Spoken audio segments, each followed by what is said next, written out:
13 मई सन 2021 को यकम शवाल मुकर्रम और ईद उल फितर का पहला दिन होगा।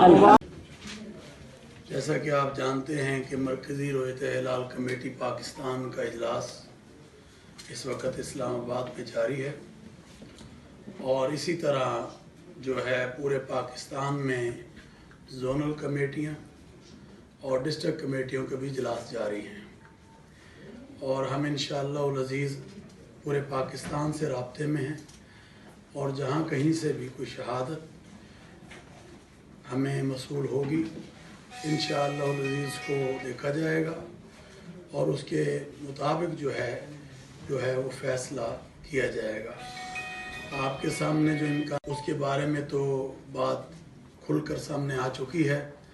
अल्लाह तबारक व तआला ने अगर हमें 30 रोज़े अता फरमाए तो वो भी ज़रूर किए जाएंगे और अगर कोई शहादत आज पूरे पाकिस्तान से मसूल हो जाती है तो इंशाअल्लाह उसको भी देखा जाएगा, परखा जाएगा और उसके बारे में भी बात की जाएगी। मीडिया से ये दरख्वास्त होगी कोई ऐसी बात या ऐसी खबर ना चलाई जाए जिससे कि पूरे पाकिस्तान में कोई ऐसी बात हो और कोई ऐसी खबर जो है लोगों तक पहुंचे जो कि गलतफहमी का बायस बने।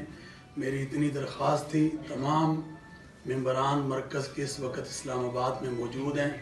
हमारा इजलास जारी है और पूरे पाकिस्तान में जो हमारी कमेटियां हैं और जो प्राइवेट कमेटियां हैं उन सब के साथ हमारा राब्ता अल्हम्दुलिल्लाह मौजूद है। बहुत शुक्रिया।